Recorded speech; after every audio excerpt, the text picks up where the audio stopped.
Assalamualaikum warahmatullahi wabarakatuh. Selamat sore. Halo semuanya. Saya Muhammad Dimas Dwi Prasetyo dengan NIM 13124000221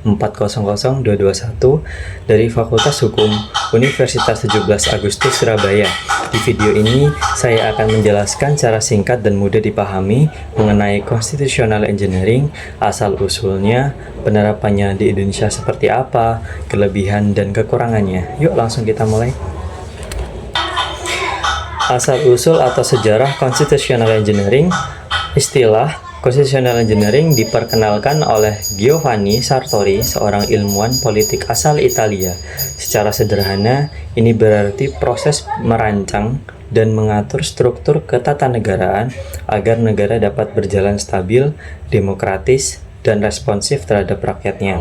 Tujuan utama dari Constitutional Engineering adalah menciptakan keseimbangan dalam kekuasaan negara serta legislatif, eksekutif, dan yudikatif. Proses ini mencakup pilihan sistem pemerintahan, presidensial atau parlementer, perancangan sistem pemilu, hingga pembentukan lembaga-lembaga negara. Negara-negara baru atau yang pernah mengalami krisis politik atau otoritarianisme biasanya melakukan rekayasa konstitusi agar tidak mengulang kesalahan yang ada di masa lalu. Dalam konteks inilah, Constitutional Engineering menjadi alat penting untuk memastikan stabilitas demokrasi dan tata kelola negara yang efektif. Yang kedua, ada penerapan Constitutional Engineering di Indonesia. Indonesia mulai menerapkan Constitutional Engineering secara signifikan sejak era reformasi tahun 1998 dalam waktu singkat antara tahun 1999 hingga tahun 2002. Undang-Undang Dasar 1945 diamandemen sebanyak 4 kali. Amandemen tersebut membawa banyak perubahan besar dalam struktur ketatanegaraan di Indonesia. Beberapa di antaranya adalah: yang pertama, pemisahan kekuasaan yang lebih tegas antara legislatif, yudikatif, dan eksekutif. Yang kedua, pemilihan langsung presiden dan kepala daerah oleh rakyat. Yang ketiga, pembentukan lembaga baru seperti Mahkamah Konstitusi dan Komisi Yudisial.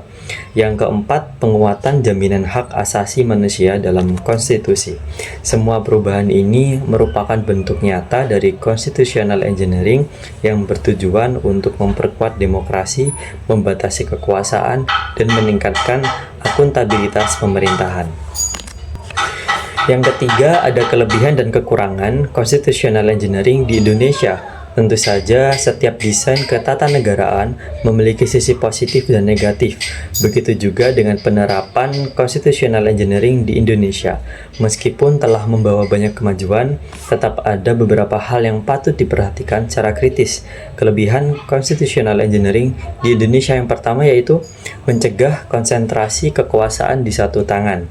Sebelum era reformasi, kekuasaan sangat terpusat di tangan presiden. Namun dengan adanya amandemen konstitusi dan penguatan sistem pemisahan kekuasaan ini, kini lembaga-lembaga negara memiliki peran yang lebih seimbang. Presiden tidak lagi bisa membubarkan DPR, dan DPR juga memiliki fungsi pengawasan yang lebih nyata. Yang kedua, memberikan ruang partisipasi rakyat melalui pemilu langsung. Setelah reformasi, rakyat Indonesia dapat memilih langsung presiden dan kepala daerah, tidak lagi melalui perwakilan di MPR atau DPRD.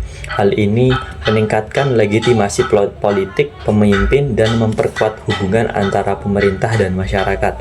Yang ketiga, mendorong lahirnya lembaga pengawasan yang independen, seperti Mahkamah Konstitusi, Komisi Yudisial, KPU, Bawaslu, dan Ombudsman. Lembaga-lembaga ini menjadi bagian dari sistem check and balance yang mengawasi jalannya pemerintahan agar tidak terjadi penyalahgunaan kekuasaan.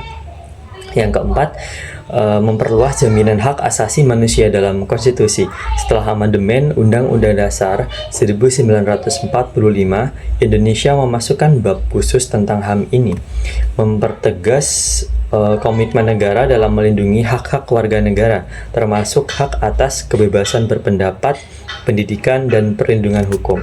Yang kelima, mendorong terjadinya desentralisasi kekuasaan dengan diberlakukannya otonomi daerah. Daerah-daerah diberikan kewenangan untuk mengelola urusan rumah tangganya sendiri. Ini sejalan dengan prinsip demokrasi yang partisip dan inklusif. Yang kedua, ada kekurangan dan atau tantangan dalam constitutional engineering di Indonesia. Yang pertama, fragmentasi politik akibat sistem multipartai yang kompleks. Sistem pemilu proporsional terbuka yang diterapkan menyebabkan banyaknya partai politik yang lolos ke parlemen.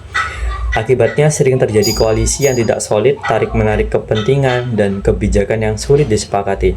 Ini berdampak pada stabilitas pemerintahan. Yang kedua, koalisi pragmatis dan lemahnya oposisi. Banyak partai politik lebih fokus pada bagi-bagi kekuasaan daripada menjalankan fungsi oposisi secara sehat.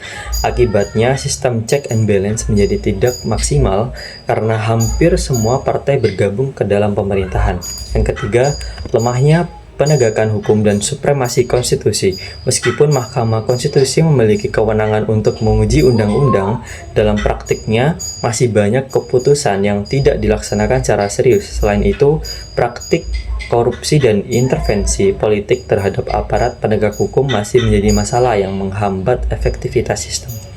Tumpang tindih dan konflik kewenangan antar lembaga, misalnya antara DPR dan DPD atau antara KPK dengan Kejaksaan dan Kepolisian. Kurangnya harmonisasi, regulasi, dan pembagian tugas yang jelas sering menimbulkan konflik yang justru memperlambat kinerja negara. Yang kelima, kualitas SDM politik yang belum merata. Meskipun sistem sudah dirancang dengan baik, hasil akhirnya tetap tergantung pada aktor-aktor politik di dalamnya.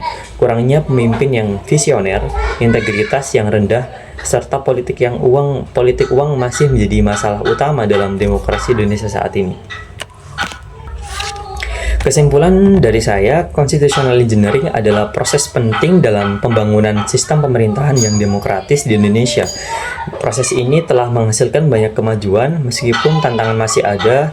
Sebagai generasi muda, kita punya peran untuk ikut menjaga dan mengawasi jalannya sistem ini agar terus berkembang ke arah yang lebih baik. Terima kasih sudah menyimak video ini. Sampai jumpa dan salam konstitusi.